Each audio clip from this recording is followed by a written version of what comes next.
everyone, welcome back to my channel. Happy Sunday to all of you. Number of topics I have for you today, quite a number.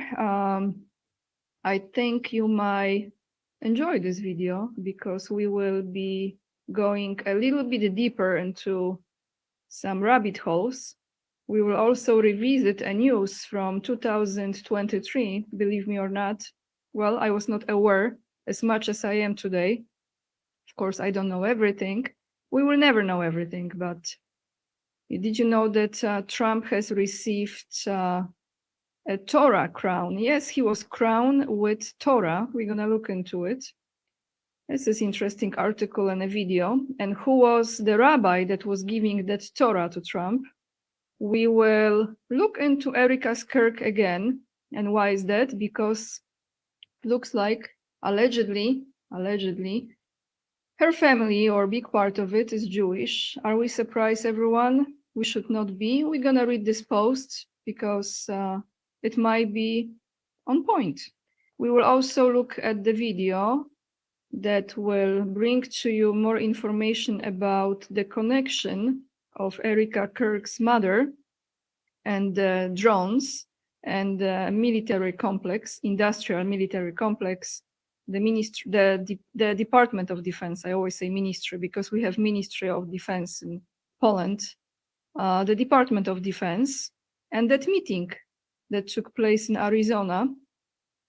We will also go to amazing project that Steve Witkoff and Jared Kushner, son-in-law of Donald Trump, are presenting what to do with Gaza. I'm sure you heard about it. If you haven't, I'm going to read you the article. And then I also want to bring to you an article from, I think it's from last year. Is Israel trying to legalize pedophilia? That's right, you heard me correctly. I don't think we are also surprised in this case. And a few more things, so stick around because I didn't mention all the topics. There is a lot to go through. But before we start, I want to say to all of you who are watching my videos, I want to say thank you for all your comments, all the thumbs up that you hit yesterday under my video. It really helps with the algorithm. Of course, most of you are not notified about my new videos because the topics that I am bringing are, you know what it is. I don't have to use the words. There is a fight with those topics lately. And also, I want to say to Andrew, Jan or Jen or Jan, I'm not sure how to pronounce your name, apologies, and Alan for your donations or purchases of my books, and to one more person that I will not mention your name. You said I can choose not to mention your name, but I have emailed you already. Thank you so much. Please read your email as far as providing more details for the books to be shipped. Because if you order my book, this is my merchandise. I have no sponsorships on this channel. You, my audience, are my supporters and my products. The book that I have written 5 years ago and 2 years ago, Amazon has deleted completely, including a few other books that I had out. Matilda's and Odo's Adventure, beautiful book for children. I am absolutely sure any child who has it, they will enjoy it. It's very different, very unique, very inspiring, and beautifully illustrated. So guys, let's start. Where shall we start today? Oh boy, so much to go through. Let's start with Trump being crowned with this Torah crown. I didn't know about it, but here is the article. There will be a video as well. First, I'm going to read you who gave it to him. So here it is. This, as you can see right here, July 12, 2023, 12:50 a.m. All right. Watch. Group, well, it wasn't that early. The article came out, of course. Group of 150 Orthodox Jews present Trump with Torah crown. First, we're going to read, then we're going to analyze who is the rabbi. This one here, who's holding it. So where did it take place? New Jersey. President Trump hosted about 150 Orthodox Jewish leaders at his Bedminster golf course Monday. The gathering comes as primary season heats up, so we know this was before the election, with Trump and Ron DeSantis both, I don't know the word, apologies, whining for the support from Jews. I think there are some mistakes here, it should be all right. Especially amid growing tensions between the Israeli government and the Biden administration. So let's continue. Following a prayer for, quotation marks, our dear president, Trump was presented with a silver Torah crown. It read, on that crown, give thanks to Hashem, for he is God, for his kindness endures forever. Presented to President Donald J. Trump for his extraordinary and heroic efforts to help the state of Israel and the Jewish people. He and his family should be blessed eternally. Trump, I'm going to play it after we read it. Trump read aloud the proclamation followed by a speech about Israel. Let me put it this way, Trump told the crowd. If we don't win, Israel is in big trouble. I mean it. The dinner for about 150 people was organized by the Israel Heritage Foundation. Among the leaders are Farley Weiss and Dr. Joe Frager, the past president and the vice president of the National Council of Young Israel's board of directors. Rabbi David Katz, we're going to look into him.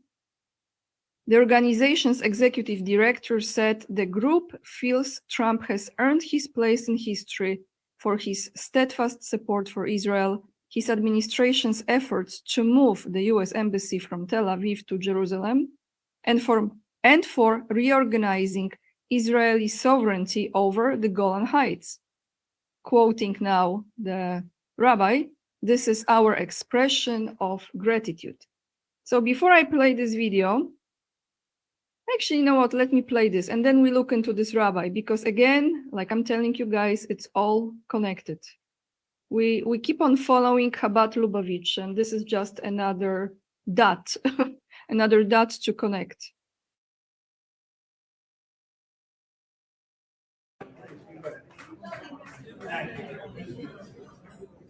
Okay. Give thanks to Hashem, for his work is good, his kindness endures forever. Presented to President Donald J. Trump for his extraordinary and heroic efforts, I like that, to help the state of Israel and the Jewish people. He and his family should be blessed eternally. From the Israel Heritage Foundation, July 10th, 2023. I want to thank you.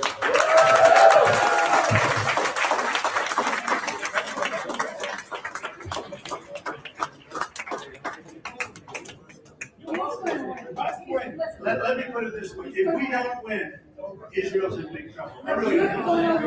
I mean it. Israel's in big trouble. 100 more years. 100 more years. What is this, a test? The rabbis gave me a test. And no men in women's sports.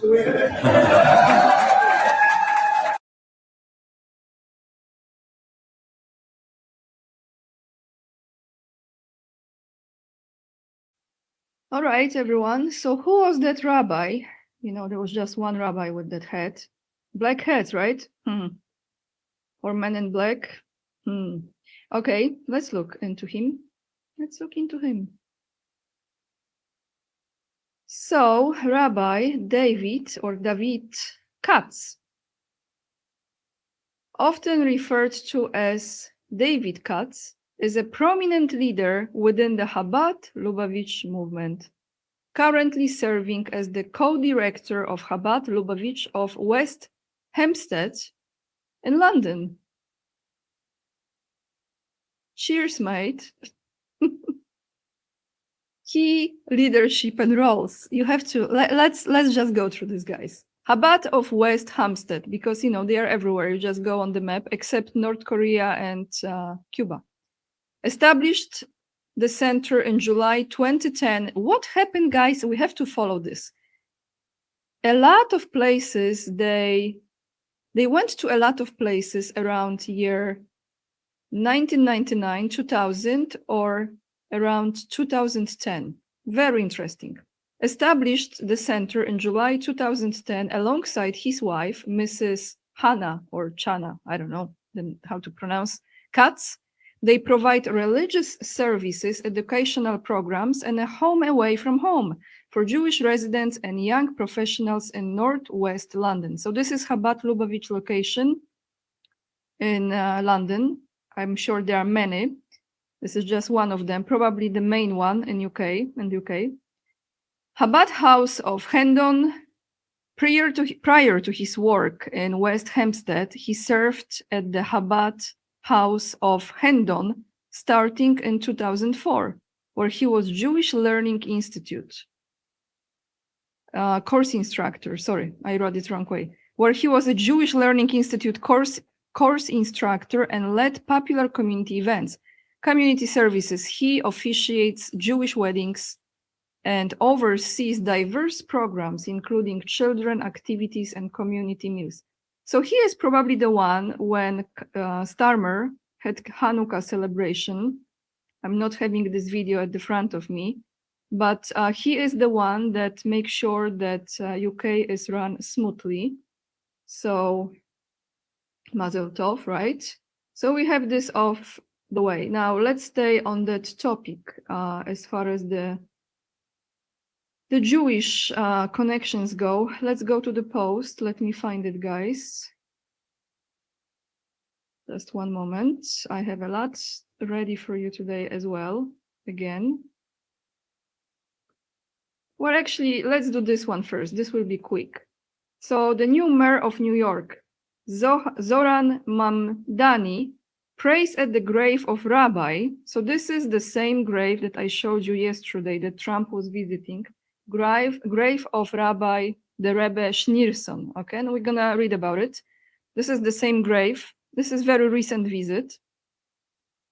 So Mamdani prays at the grave of Rabbi who believed Netanyahu was chosen by God to pave way for the Messiah. I played that video for you several times in which Netanyahu went to Schneerson, to that rabbi who is in this grave, and he was asking for the blessings, and Schneerson said that he has to speed up the process for Messiah to return. So Netanyahu is speeding up the process because the Rebbe said he's not doing enough. So now he's doing much more. You see all those notes here that they are throwing into this? So let's read this. New York mayor-elect, or this is actually, I don't know if this is before he was announced mayor or after, but doesn't matter. What counts is this moment. Visit to the grave of Rabbi who was the leader of the Chabad Lubavitch Hasidic movement. Mamdani prayed in front of the grave of Menahem Mendel Schneerson, who was one of the most influential Jewish figures of the 20th century. Schneerson also had a notable relationship with Netanyahu, whom he met with in 1990. According to reports, Schneerson told Netanyahu that he would play a historic role in preparing the way for the Messiah, sometimes paraphrased as being the leader who would hand over authority at the threshold of the Messianic era. So that's why Netanyahu is acting like this, like there is no consequences, because he knows that the Rebbe, they call him Messiah, is watching over him, that everything goes smoothly according to the plan. Since we are on the Jewish topic, now let's go to Israel going to legalize, or maybe they already did, this is a little older article, pedophilia. That's right. A lot of those pedophiles I've heard, so maybe it's not true, they run away to Israel actually for protection. Where do I have this article? Right here, guys. So let's read this. This is not from this year. Let me see from what year. I think for about a year ago or 2 years ago, this was put out. Sorry, those videos are very annoying. They are popping up. Okay. So let's read this over here. Israel is trying to legalize pedophilia, Avi Maoz. The age of consent in Israel is 16 for all genders, but can be as low as 14 provided both parties consent and have a 3-year age gap or less. This is from 2023. So from 2 years ago, from May, you can see it. Israeli far-right lawmaker Avi Maoz accused the Justice Ministry of attempting to normalize pedophilia within the country by altering Israel's age of consent laws. Currently, the age of consent in Israel is 16 for all genders. However, that age of consent can go as low as 14, provided the other sexual partner was no more than 3 years older and both parties consented. I'm sure no more than 3 years old, I'm sure. But according to Maoz, the Justice Ministry is trying to change this to an age gap of 5 years. I think it can be 25 years in reality, or even more. A 19-year-old man can have consensual sexual relations with a 14-year-old girl and won't face criminal charges, Maoz said. He vowed to prevent this law from passing. Pedophilia is a perversion, Mao said. Pedophilia is a disgusting phenomenon, and I will do everything in my power to make sure the children of Israel are not abandoned because of one agenda or another.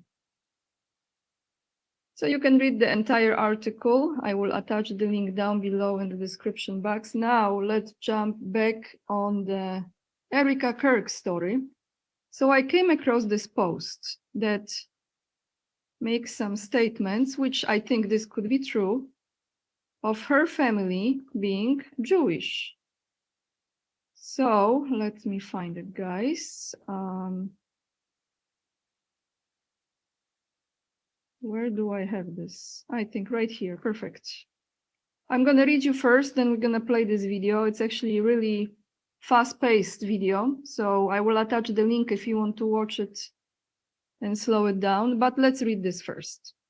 Erika Kirk, pure conservative Catholic widow persona, is falling apart, and the family secrets are insane. She claims no real dating, party drinking for years before Charlie, shades wild lifestyle, and presents as fully Catholic traditionalists. But look closer.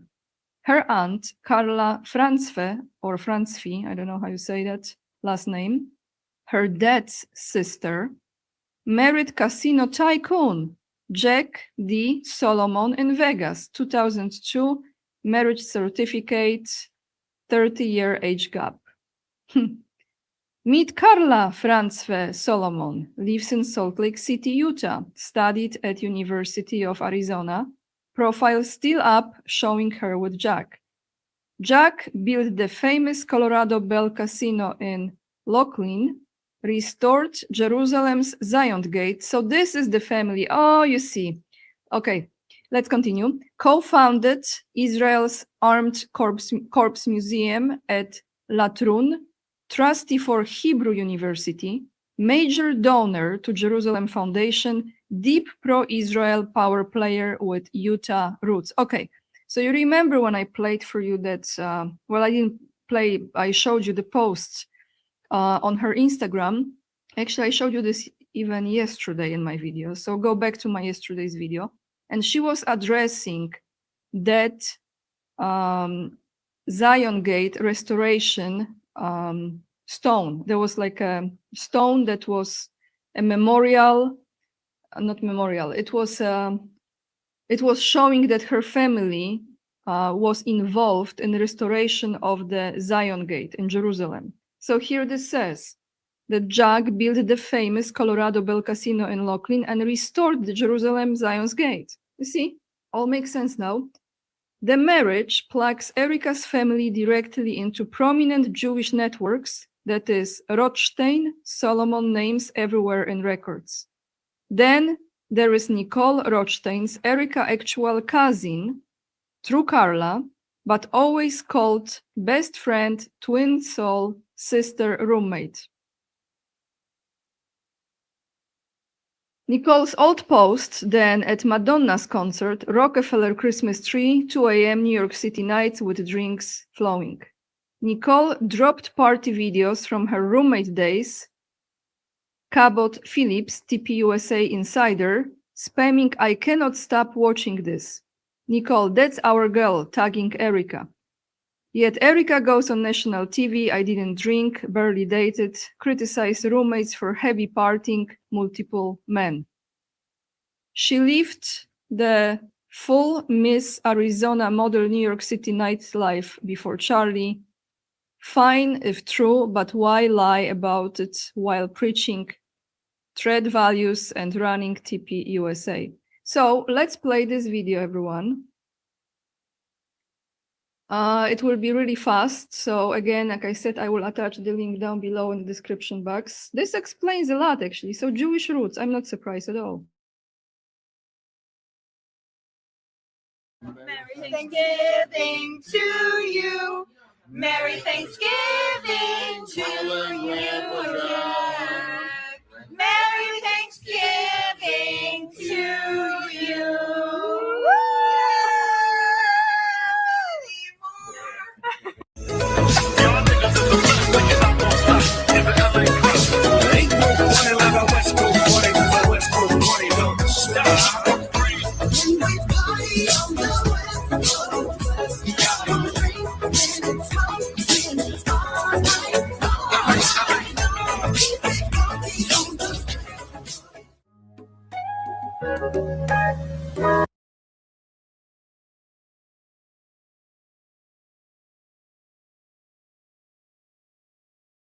So very interesting, very interesting. Now let's go to another important information in regards to that base, that military base in Arizona.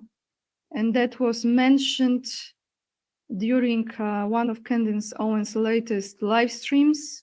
That guy named Mitch, he was saying that allegedly he saw Erika Kirk there with one of the, I don't think he's a senator, he's a congressman from Nevada, as well as the head of security of Turning Point USA, having a meeting in that base. So what that base is also involved in and connected to who? It looks like her mother is very deeply connected with that base. So let's take a listen. This is very informative post.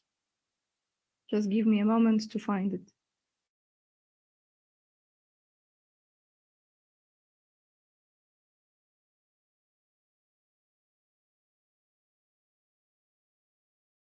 Candace Owens had a guest on called Mitch who said that with 99% certainty, he saw the head of security liar, Brian Harpole from TPUSA, along with military officials and a U.S. congressman, and Erika Kirk at Fort Huachuca in Arizona just the day before Charlie Kirk was assassinated. Did you know that Fort Huachuca is the only U.S. military base that tests drones?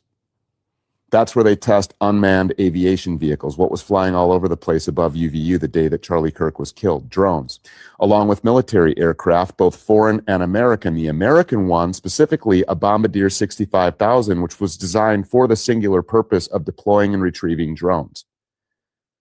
Did you know that Fort Huachuca is also the only military base in the United States that tests EMP devices? Did you know that Lori Francevy, Erika Kirk's mom's company called E3 Tech, specializes in anti-EMP technology? EMPs, by the way, are used to disrupt telecommunications. Drones deploy EMP blasts. Could it be that's the reason why nobody could live stream, make phone calls, send texts on that day? I don't know. But if Fort Huachuca is the only U.S. military base that tests EMP equipment, then ostensibly it would be the only place for Lori Francevy, Erika Kirk's mother, to test her anti-EMP technology. So when Lori Francevy gives this story about how her and Erika Kirk had to move to Arizona, and Erika recounts this as this mother doing the best that she could to earn an honest living and that she had to move to Arizona for work. Yeah, she meant that, but she specifically meant Fort Huachuca. Fort Huachuca is central to everything relating to Laurie Franceby and Kent Franceby through his Iron Dome connections as the founder of Raytheon Israel Ltd. And so, of course, Fort Huachuca is central to everything Erika Kirk. It's where she grew up. So Laurie Franceby and Kent Franceby and Erika Franceby Kirk are all central to the Charlie Kirk assassination. So Candace Owens had a guest.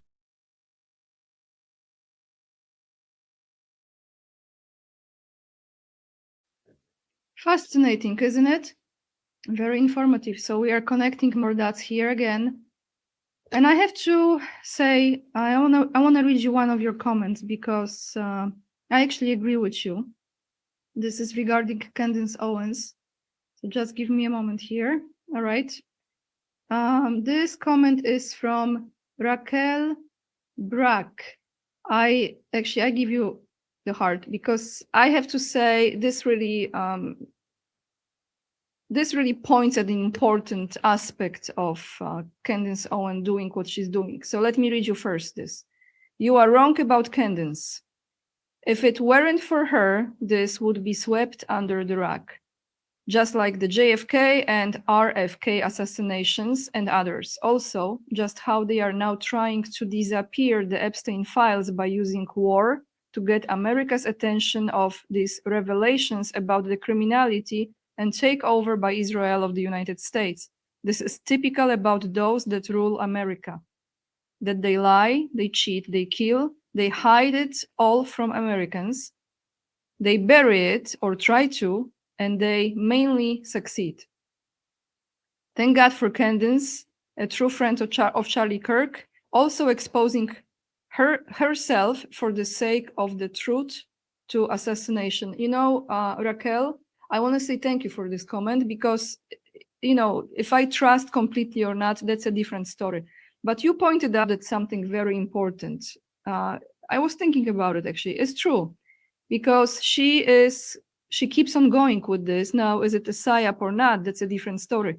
But the topic of that assassination or of that event still remains, and people are not letting go. And I agree with you. If she wouldn't be doing this, I am absolutely certain that the focus on that, trying to find out the truth, okay, this way or the other, because she's not the only one. There are many other people who are doing this with much, much smaller platforms. This, like this guy, for example. She's not presenting yet enough of links with Erika Kirk. We see she might go this direction, right? We see how this goes. But I agree with you. If she wouldn't be doing this, this topic would probably be put under the rug. So a few more things here. A few more things I want to show you, because this entire event that took place in Arizona, Turning Point USA event, was truly something else. So let me show you what I found out, what they did there, what they built there as a part of that event in Arizona, the latest one, in which Erika Kirk made this big entrance a la Las Vegas style, baby. Viva Las Vegas, Elvis. So let me play this for you guys. This is just crazy what they did.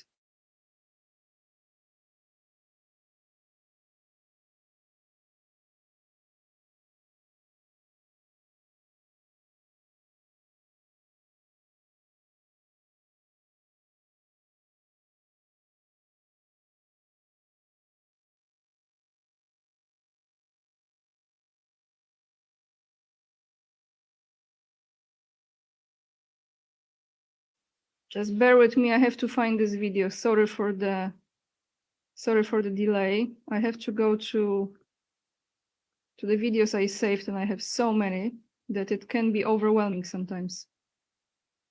Okay. So let's play it now.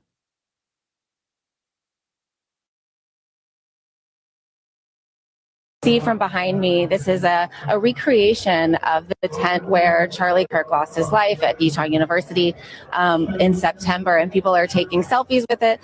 See from behind me, this is a recreation of the tent where Charlie Kirk lost his life at Utah University in September, and people are taking selfies with it.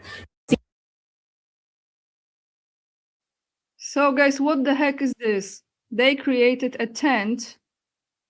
They reconstructed a tent in which, you know, he was killed, assassinated. And people can take selfies there. What is this? I mean, it's kind of ritualistic, isn't it? So let me play one more video with that topic, because I think it is important. This guy perfectly summarizes the current state of affairs as far as this assassination proofs, evidence, etc. goes. So hopefully it plays smoothly. Let me give a try.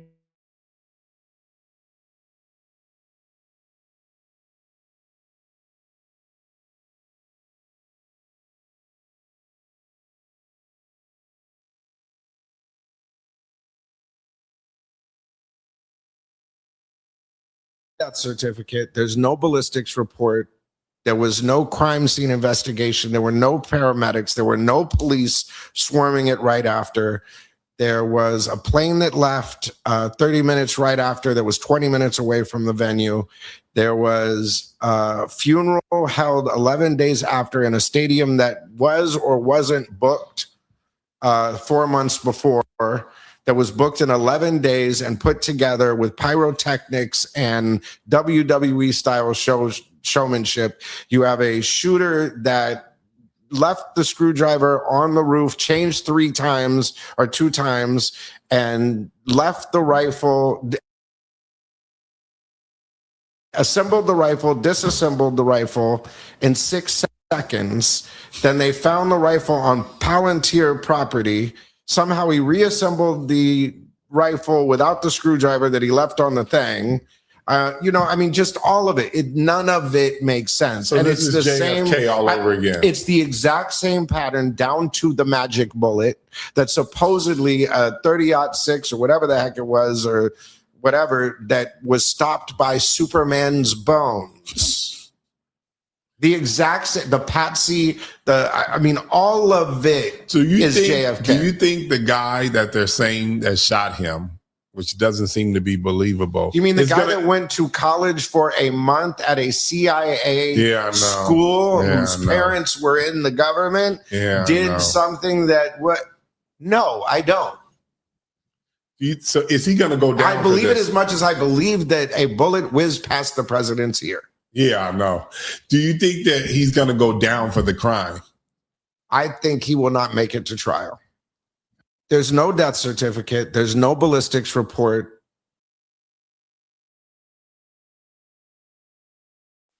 So imagine, right? Imagine this. What a shit show. Okay, so I almost forgot. We're gonna end this video with Patriot games, or maybe I should say Hunger Games, because the first, well, actually 2 topics, I forgot.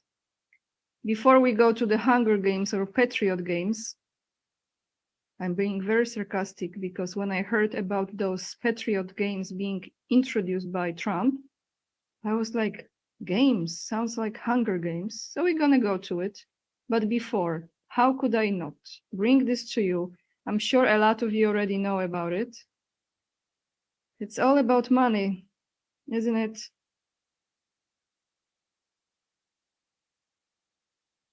So, what's gonna happen? Let's look at those 2 first. Chabad Lubavitch believers, Jared Kushner and Steve Witkoff. You know who is behind them. You know the guy from Russia, Kirill Dmitriev. That's right. Let's read this. US set to pitch Project Sunrise. Those names, I mean, all those names are just like very, very, I don't know. I find those names with very strange energy, like there is a meaning behind the meaning behind the meaning. So the Project Sunrise is $112 billion US plan to rebuild Gaza as luxury destination. Reported proposal drafted by top Trump officials, Kushner and Witkoff, to be completed over 10 years. Imagines new Rafah as seat of government, Gaza City as high-tech smart city. Smart city, everyone. Does it ring any bell? A US proposal to rebuild war-torn Gaza into a high-tech, luxurious coastal destination over the next 2 decades has been pitched to possible donor countries, according to a report on Friday. The project, which would cost $112 billion US over 10 years, was developed by a team led by US President Donald Trump's son-in-law, Jared Kushner, and Middle East envoy Steve Witkoff over the past 45 days, the Wall Street Journal reported, citing US officials. Initially, the US would commit to anchor the program by providing $60 billion US while envisioning Gaza being able to self-fund parts of the proposal as it gets underway, according to the report. So they're gonna build it. They will try at least on the dead corpse bodies, right? The 32 pages, I'm surprised it's not 33 pages, of PowerPoint slides labeled Sensitive but Unclassified, detailing a 4-stage vision to clear the rubble, rebuild the strip, and take Gazans out of poverty. How about bringing them back their lives? No, they cannot do it, right? Even though, you know, they have very, very high-tech technology machines that they are using themselves. Has been shown to wealthy Gulf countries, Turkey and Egypt, the journal reported. Earlier this year, Trump floated the idea for the US to take over and rebuild the strip to create the Riviera of the Middle East, while Palestinian residents were permanently relocated. His announcement in February was rebuked by several countries, but was welcomed by Israel's government. Trump has since walked back the provisions for Gazans to be permanently removed. The 20-year-long roadmap would be completed in 4 stages, beginning in the south with Rafah and Khan Yunis, then the central camps before finishing with Gaza City, the report said. It would involve clearing the rubble, unexploded bombs, and Hamas tunnels, while temporarily shelter and medical centers are provided to Gazan residents. Though it doesn't specify exactly where they would live during this reconstruction, according to the journal. Then the construction of permanent residences, public facilities, and infrastructure would begin, the report said. After essential work is completed, the luxury penthouse residences as part of the glitzy Riviera, as well as high-tech rail transport, would begin construction, according to the report. One of the slides seen by the journal is titled New Rafah, with the plan envisioning the city as a seat of governance for the strip. They would live in a city with more than 100,000 housing units, 20 or more schools, and more than 75 medical facilities, and 180 mosques and cultural centers, the journal reported. Another reimagines Gaza as a smart city with the tech-driven governance and services. So let me show you, actually. I put the link to this article in the description box. I think I still have that image. Yes, actually I do. So let me show you a few pictures how the smart city would look like. It's right here. One moment. Thank you guys for your patience. I really appreciate it, you know. That's how I do my videos. So this is the project Sunrise that shows you the smart city. You can see it right here. Very, very modern. So what do you think? Do you think they will be able to complete this project, or something will happen that will not allow it to be completed? I would like to know your thoughts. Am I surprised about it? No, I'm not, because now I see how all of this looks. And don't be surprised that Russia might be even part of it as well, because this guy, Kirill Dmitriev, very, very suspicious. And I talked about him before, so check out my previous videos. But I'm sure we're gonna talk about him more. Make no mistake, this is all connected. Approved by Chabad Lubavitch, by the way.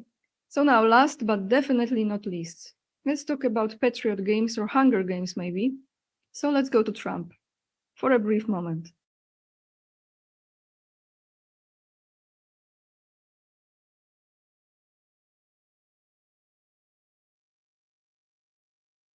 In my campaign for president, I pledged to give America the most spectacular birthday party the world has ever seen for America's 250th anniversary on July 4th next year.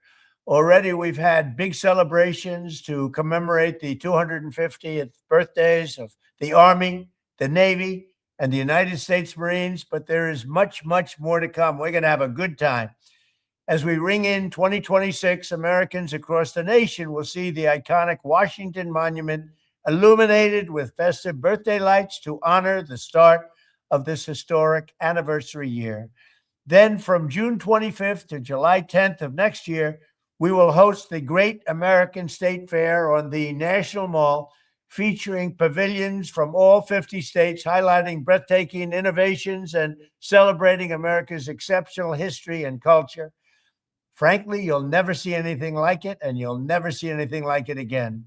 In the fall, we will host the first ever Patriot Games, an unprecedented 4-day athletic event featuring the greatest high school athletes, one young man and one young woman from each state and territory.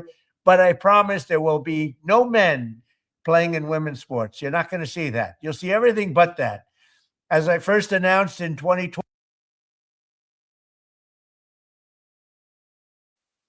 So we're gonna address this Patriot Games with the video how the Hunger Games ended. Well, there are many Hunger Games, right? But this is one of the first, I think, parts of Hunger Games. But when he said, actually now when I listened to him, he said about those pavilions. You know what came to my mind? Many of you know what I'm talking about. Talking about Tartaria, and I'm talking about how they did a reset not long time ago. And they also had many pavilions there, okay? Presenting, including the exhibitions with the Eiffel Tower. And I know many of you know exactly what I'm talking about. I have to make another video to focus on that moment in history and how that was presented, also with exhibitions and pavilions, and you have never seen anything like it. However, now we will focus on the Hunger Games because it sounded really creepy to me. So let's take a look. Any connections with the story? What do you think, guys?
to the new Panem. Today, on the Avenue of the Tributes, all of Panem, a free Panem, will watch more than a mere spectacle. We are gathered to witness an historic moment of justice. Today, the greatest friend to the revolution will fire the shot to end all wars. May her arrow signify the end of tyranny and the beginning of a new era. Mockingjay, may your aim be as true as your heart is pure.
So what do you think, guys?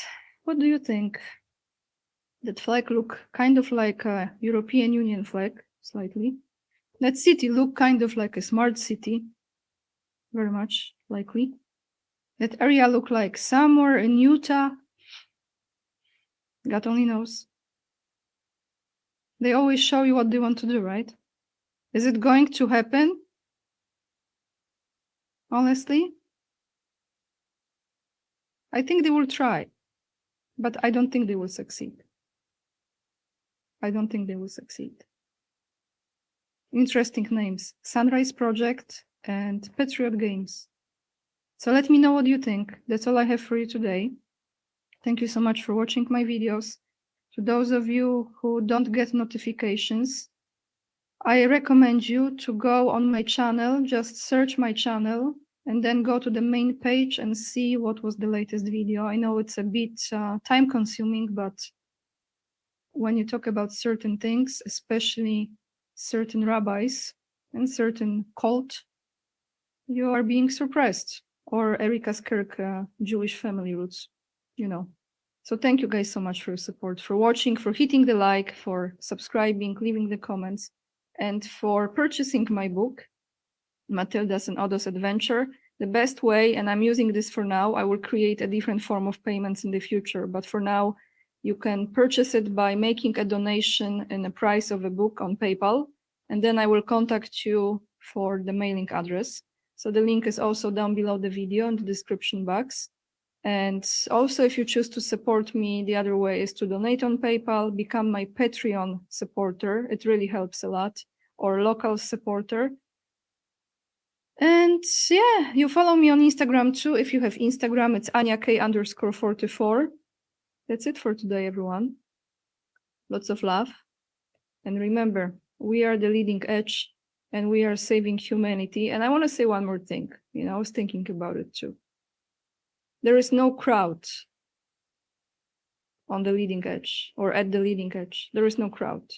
So even if sometimes it looks like not many people understand you, or they find you crazy, or, you know, they are not really aligning with your opinions or your thoughts, that's okay. That's actually okay. Because there is no crowd at the leading edge. See you on the next one. Bye, everyone.